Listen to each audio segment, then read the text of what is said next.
직접적으로 표현을 하자면은 울타리 없는 감옥이라 좀 저는 생각이 들어요.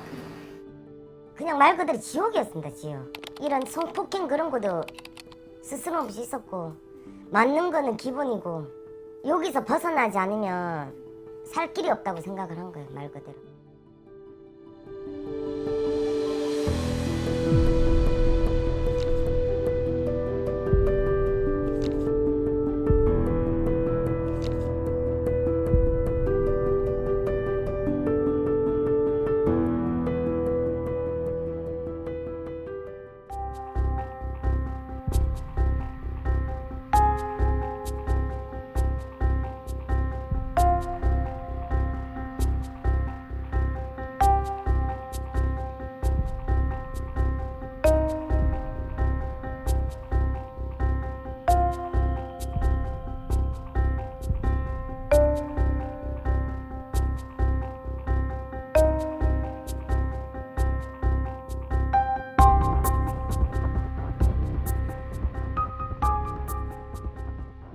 몇 살부터 몇 살까지 있었던 거예요? 저 같은 경우는 형제복지원도 경험을 해봤고 덕성원으로 올 때 사실 좀 해방감이 있었어요. 거기 너무 감옥 같았고 여기가 오면은 좀 좋아질 거라는 기대감에 서서 왔는데 사실 막상 경험을 해보니 비슷했던 것 같아요. 비슷했어요. 네.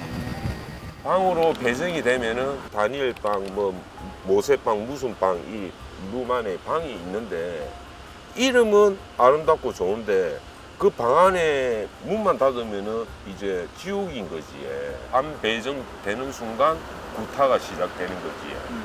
되게 슬펐던 게 뭐냐면 입수할 때 사진을 이번에 조사를 하면서 봤는데 내가 너무 해맑게 웃고 있는 거야. 너무 좋았던 거야. 막 거기 들어갔을 때 그 해맑게 웃는 사진을 보니까 내가 너무 슬픈 거야. 이제 나중에 내가 그렇게 울게 될지 모르고.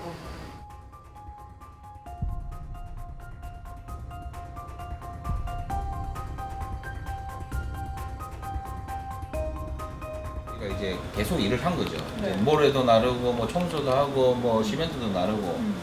그 당시 저희 나이가 이제 초등학교 이제 가도 뭐 1학년 뭐 갈 불 뽑고. 그다음에 솔직히 폭행이 없었다, 강제가 없었다 이 말은 너무 어이가 없어요. 방송을 해요. 반일하러 나오라고. 안 나가면 혼나요. 맞아요.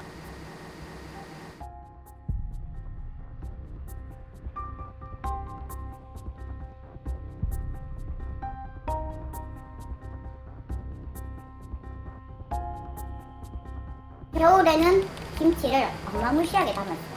그 겨울에 애들 장갑도 없이. 그 조그만 애들이 밭을 갈고 돌을 날랐다고 누가 믿어. 손톱이 삐날 때까지 긴장했다고 누가 믿어. 5시에 5시 반 불 때우고 6시에 예배 드리고 6시 예배 끝나고 나면 아침에 청소하고 나서 아침밥 먹고 그리고 학교 가고 그러니까 너무 피곤하니까 그냥 학교에서 잤어요. 그냥.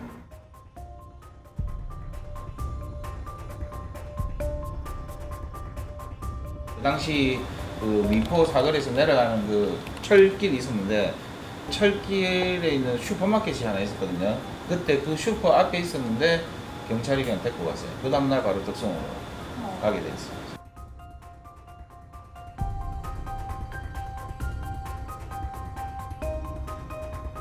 그 어린 나이에 아무것도 모르고 벌을 받아야 그 나이에 뜨거운 물에 들어가라 하고요. 그 얼마 뜨겁겠습니까 그거를.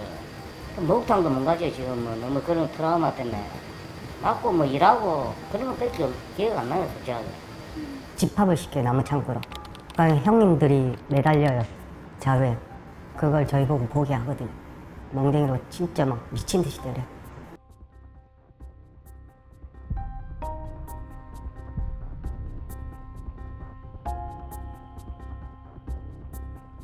부모들이 이제 우리를 갖다 버렸으니까 이제 버렸으니까. 버려가지고 이제 이런 데로 왔으니까 이런 데서는 그냥 시키는 대로 해야 되고 해야 되는구나.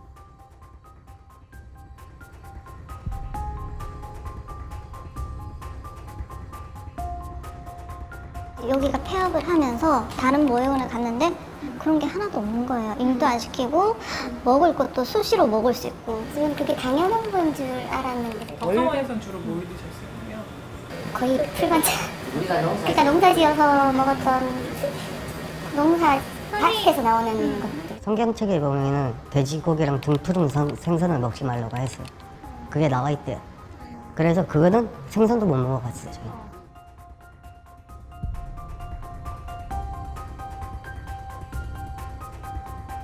아파트에서 딱 내려다 보이는데도 아무도 신고를 안 해요.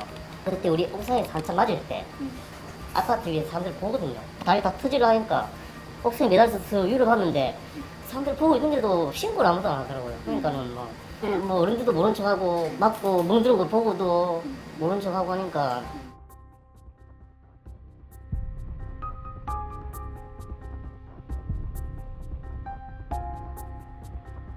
또 문장도 그렇고 기 떼기고 막 까고 막 멍들잖아요. 그럼 이게 그럼 이제 누구 높은 사람 오면 여름인데도 긴 바지 입으라 하고 막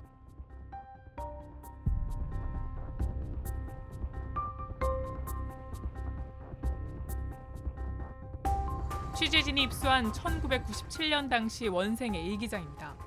6학년이었던 원생은 매일 고된 작업을 했다고 적었습니다. 반복되는 하루라는 10월 19일 일기에선 도서실에서 일과가 끝나면 무슨 일이 일어날지 예수님만 알 것이라고 적었습니다. 검사를 피해 폭행을 암시한 대목입니다. 이 같은 정황은 수사기관 기록에도 남아 있었습니다. JTBC 취재진이 국가기록원에서 찾아낸 부산경찰 내사 종결 보고서입니다. 1989년 당시 덕성원 원장 김모 씨가 보육원생들을 수시로 폭행했다는 내용입니다. 원생의 얼굴을 주먹으로 때려 폭행하거나 옷을 벗겨 구타했다는 등 아동학대 사건이 적혀 있습니다. 하지만 검경은 원장의 말을 듣고 교육상 필요할 때 매를 때린 사안이라고 판단해 내사 종결 처리했습니다. 실제로 신체적으로 구타까지 한 상황이라면 이거는 폭행을 넘어서 상해인데 게다가 미성년자 상해가 어떻게 내사 종결이 될 수 있어요? 당시에 지역에서 그러한 시설을 운영했던 사람들이 갖고 있었던 지위는 지역 유지예요. 영향력을 미친 사건이 아니었을까 싶습니다. 저희가 조사관을 듣기로는 우리한테 피복비라든지 식비라든지 다 나라에서 보조금을 받았다고 들었는데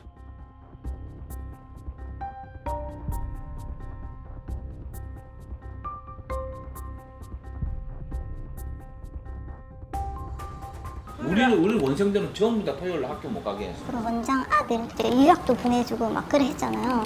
애들이 맞고 못 먹고 그런 게 전혀 마음 아프진 않았었는지 좀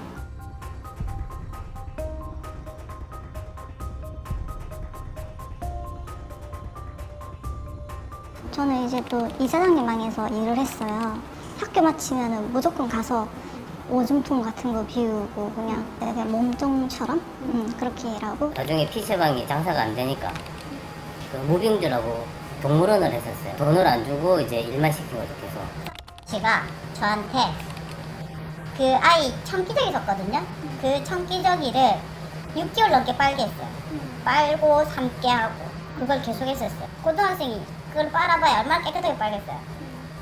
깨끗하게 안 빨면 나한테 화내고 막 그랬어요.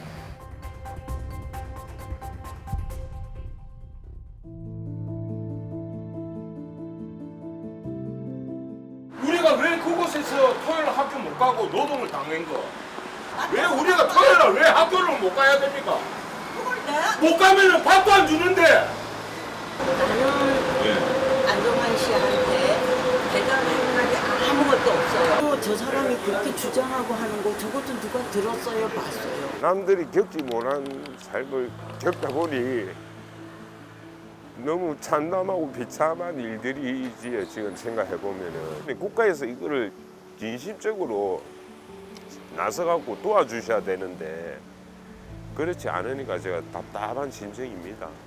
우리는 진짜 갈 데가 없어. 버려졌잖아요. 어디 이거 벗어날 수가 없는 거예요. 나는 커야 되니까. 어떻게든 버텨서 우리는 어른이 돼야 되잖아요. 그래야지만 벗어날 수 있으니까. 그때 그 사람들이 우리한테 그렇게 했다는 건 자라는 사람들을 짓밟고 자기네들은 올라간 거잖아요. 국가에서 한 번이라도 진짜 관리 관리 감독할 수 있는 그렇지. 사람 한 명이라도 보내줬으면 우리가 과연 그런 일을 당했을 거예요. 저는 아니라고 봅니다. 사회복지단체는 당연히 국가의 관리 감독을 받아야죠. 그리고 그 안에서 여러 가지 불법 행위가 있었다면 그건 1차적으로 당연히 그 시설을 운영했던 주체들의 책임이겠지만 관리 감독을 대한 국가의 책임은 2차적인 책임 이라고 평가할 수도 있지만 사실상 공범이라고 얘기할 수 있습니다.